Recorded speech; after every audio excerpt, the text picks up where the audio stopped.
Now we're talking. Now are we talking? Now We're talking. I hit the We're wrong talking.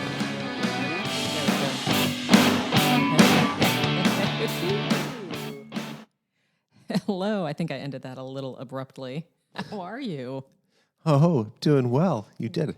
I did it. I did it. Hello, everyone, and welcome to Ask Dad, a dad show that's not just for dads, but for everyone that wants fatherly advice from a real dad.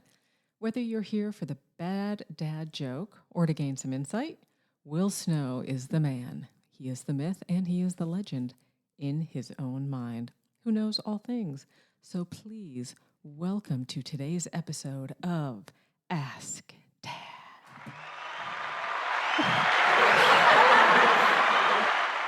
Yay. Hey, it's been a while since I've been on the control board. Hello, Will Snow. Hello, Debo. How are you? Oh, I am doing very well today. Thank you very, very much. I'm excited to hear that. Yeah. I have some dad jokes. I have some dad jokes that our listeners have sent us. Listener dad jokes. Okay, I'm game. Okay. All right. What do you call a camel without any humps?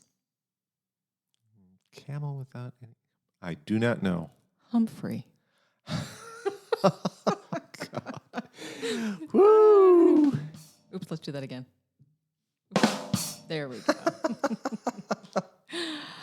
So Mr. Beautiful, handsome, wonderful Will Snow, what would you like to talk about today? Oh, I think today we were really practical last time talking about, tire changing and whatnot. So I thought maybe some more practical discussion today would be pretty useful. Okay. Yeah. I mean, so what's on everybody's mind? Our listeners. What do we hear about all of the time? All of the time. Money. Oh, money. Yeah. Money. How do I become a millionaire? That is the question that we see so often, right? So I'm going to tell you. It's really actually pretty easy. It really is. Okay. Yeah. I'm listening. Go on, Will Snow. Oh, yeah. I'm listening. Well- that was my little Frasier there. Oh, and it was good. It was good. Was it? I love that What show. would he say? What would Frasier say? Yeah. If I tried to, imitate Frasier by, go ahead, Will Snow. I'm listening. Yeah, there you are. Well, that's what he would say, right? That's what he would say. He'd probably say something to me like, how dare you? Oh, Or say something more, I don't know. snooty? Yeah, snooty. That's a good word. I couldn't think of the word. Yeah. Oh, I got a lot of words. You do have a lot I of do. I've words. just got so many words. You have, and I have words about you. I love. So let's see. Okay, we're talking about money. Money. How do I become a millionaire? I want to be a millionaire. Everybody wants to be a millionaire. Well, okay. So here it is. It's real easy. Save $100 a week from your paycheck and put it into an investment account. Take half of the money, put it into an S&P 500 index fund. Put half of the money into the NASDAQ 100 index fund. Okay. And do that for 30 years. And don't spend it. And you'll have $1 million. Okay, that's true. There you go. You'll probably have more than $1 million, actually. Probably. Based on, depends on, year to year. So year to year, the market will go up. It will go down. It will go sideways. Your investments will go up. They will go down. They will go sideways. Just don't spend it and put it away. And in 30 years, which, if you think about it, is a pretty normal career, right? Sure. 30 years. That's right. You start working when you're 20. And by the time you're 30, by the time you're 50, I was going to say. by the time you're 50, you'll be a millionaire. And there you go. So there it is. Very simple. Okay. But Okay. what about the people that... $100 a week. Okay. So, a couple questions about that. First, the people that want the instant gratification. The people that have been working for 30 years, that have not had this insight, and they didn't have the financial wherewithal to be able to put $100 aside a week. And they're in their 50s now, and they're tired of working. Well, then put more away per week Use the same investment strategy, though. 50% index fund in the S&P 500, 50% index fund in the QQQ. I mean, that's a NASDAQ 100. Mm-hmm. Just do that and don't touch it. Stop looking at the headlines. Stop looking at you thinking that you're going to outsmart the market because you're not. Mm-mm. And stop timing the market because you can't. Mm-hmm. And just save it. Now, that's the thing, though. How do I save $100 a week, Will Snow? Yes. Well, if you're making, let's say, minimum wage, right, $15 an hour, Okay. so you're probably coming away with maybe 500 a week, right? Go on. Sorry, Then go only on. after taxes. Mm. Say your income is $500 a week after taxes. Then only spend 400. That's how it goes. Right. Right. So It's and then- wants and needs. Okay, so let's talk about the situation that we are currently in, where But I can tell you're loading up here. so food is incredibly expensive right now. Rent is incredibly expensive. Having to live with a million roommates. I mean, so in today's economy, with inflation the way it is, and how do you even have an extra $5? Oh, that's a thing. Though people usually have an extra $5. Well, okay, so this is the situation that you have to have. If you have no savings at all, you have nothing. You're building from ground zero. You have to save money. Mm-hmm. So how do you save money? Well, okay, that's a different show. No, seriously, how do you save money? You create something called a budget. A budget. Yes. What money do I have coming in? What money is going out? How can I put money aside? That's it. It's not that hard. It really isn't. You just have to do it, and you have to be disciplined enough to do it. Now, if you're saying, hey, I don't have the discipline to put, this money away at all, or I don't have the ability to put this money away at all at this point in time, fine. No worries. At some point in time, you have to put some money away. Right. You have to save some money. If you have no money and you want to become a millionaire, then you have to save some money and you have to invest that money and let that money grow over time. And that's what you have to do. Okay. Okay? So here's the question. Do you want to be a millionaire or do you want to have a bunch of things today? Do you want to be a millionaire in 30 years or do you want to have some things today? And that is a choice. And believe me, Will Snow blesses all choices.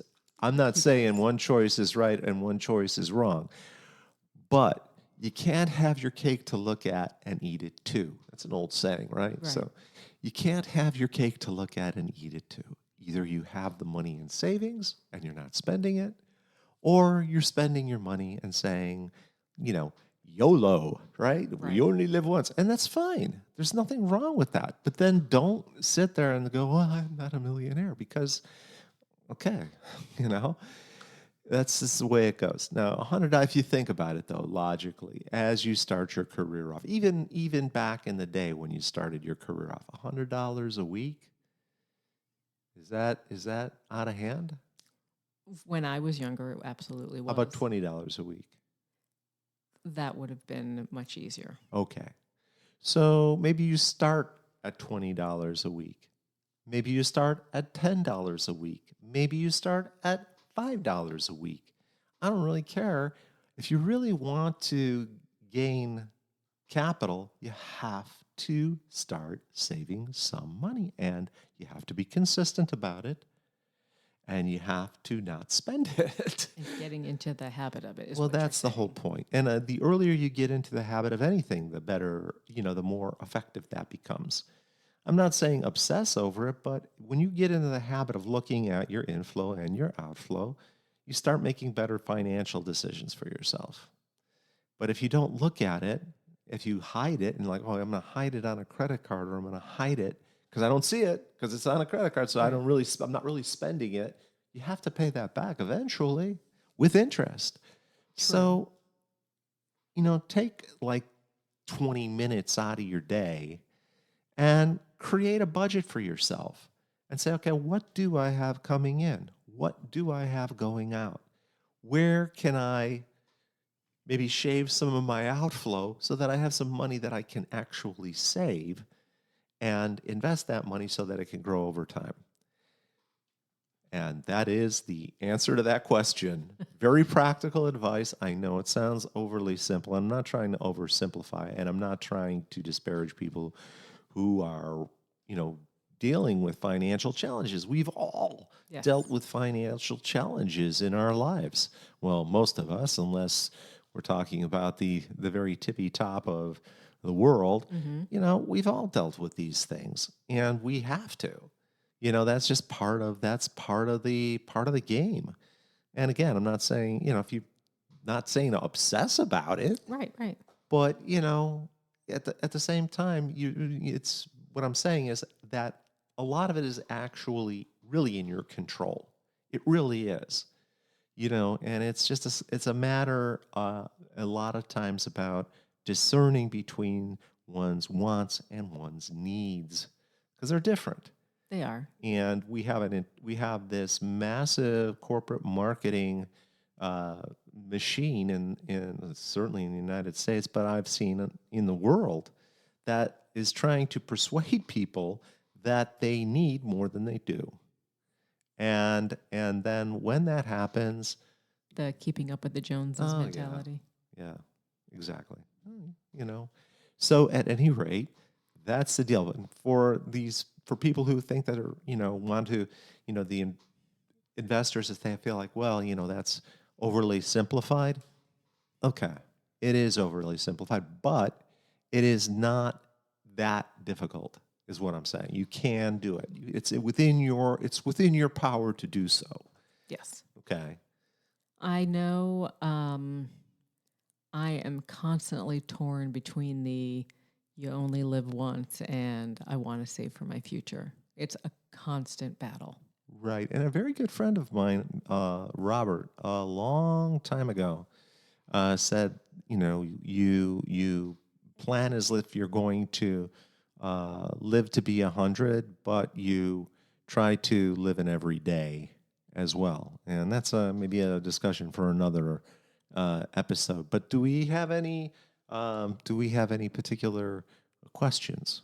We do, and okay, this is going to take me a second to read, and listeners, I apologize if I stumble over this one, and especially I apologize to Hudson B. from West Leaderville, Australia, which is west of Perth, because I really don't understand what this is. So I apologize in advance, and I'm hoping that Will Snow, the man, the myth, and the legend who knows all things, will understand what this means. Okay, here we go. All right. I made a colossal mistake with one of my best female mates. I think we had one or two many coldies and ended up pashing. I don't mean to laugh. I apologize. I'm laughing at myself. Now she wants to take it up to the next level, but I want things to stay the same as before. I don't know how to tell her without sounding like a bloody drongo. Please help. I know, I completely... A bloody drongo! I completely botched that, Hudson B. Oh, from Hudson, Australia. were you pashing? That does not sound Australian. That does not sound like... It does? No, it doesn't. It sounds like you're trying to be Australian doing an English... Let me try it again. Okay. Wait, hold on. Go ahead. A bloody drongo!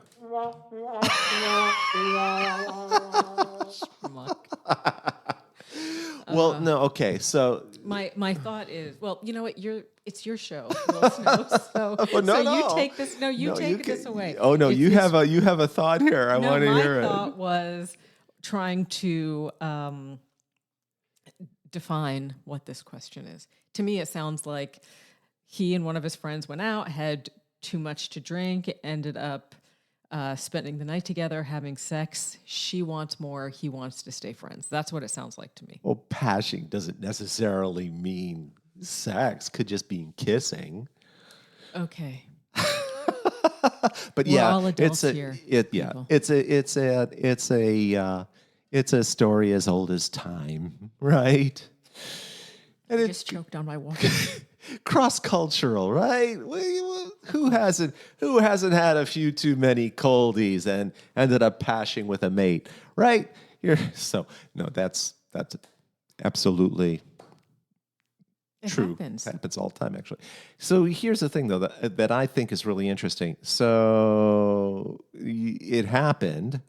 There was some passion, I get it. There you go. Passion. Sorry. I And get it. I'm so sorry. now he's feeling like a bloody drongo. Okay, well, No. all right. Anyway, so you can't turn back the hands of time, unfortunately. It's too late. The cat's out of the bag. You obviously had some attraction to this human being. And maybe you were trying to slide in there through the friend zone. We've talked about the friend zone. The friend before. zone. I That's do why she not was like the friend was one of zone. your best mates. But here's the thing, so maybe lean into it a little bit. Find out if there is actually something there. Because if there wasn't, why would there have been anything happening, regardless of the, of the coldies, right? It's just but you can't make it go back to where it was. And obviously, you can slow things down and maybe check things out and take it one step at a time. But to try to pull it back to where it was, you're never going to be able to do that. So you're going to have to do something horrible, something really dreadful. It's called taking accountability for one's personal actions. You're Okay. going to have to own up to it, okay? Even if nothing goes forward, but talk to the human being about it. Yes. Talk to them. Don't assume that they feel one way or another. Just talk to them and explain. Take accountability. Don't blame anybody or anything. I mean, in your question, you kind of blame the fact that you were drinking on the situation. But I think if you really are honest with yourself, there's probably something else there too. So maybe acknowledge that and lean into it and see how it goes.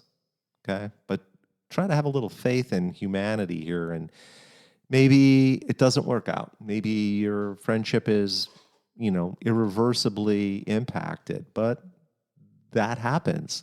And one has to take accountability for one's actions. And that is my advice to you. Please let us know how it goes, though. Absolutely. And the other thing that I'm thinking about is ask yourself what it is about the situation that you don't want to, or you think you don't want to take it up to the next level. And a good point. A good point. I mean, there's clearly some mixed feelings. Now, if you are actually going out with somebody else. Oh, okay. No. Well, that wasn't on the question. That wasn't on the question. So I'm going to assume assumptions. that wasn't the case because, of course, with Ask Dad, you can ask us anything and be completely honest about your situation, and we will give you completely honest feedback. Of course, if you're not honest with us about the situation, then how can we give you useful advice? That is correct. That's right. true. And, at any rate. Okay. Well, Hudson B. from West Leaderville, Australia, west of Perth, thank you for writing in. I would love to hear how things turned out. I would love to know what you decided. And again, no judgment. We are here to help. Oh, crikey. Yeah. Oh, my God. Crikey. Stop. Hudson. Stop. Just stop.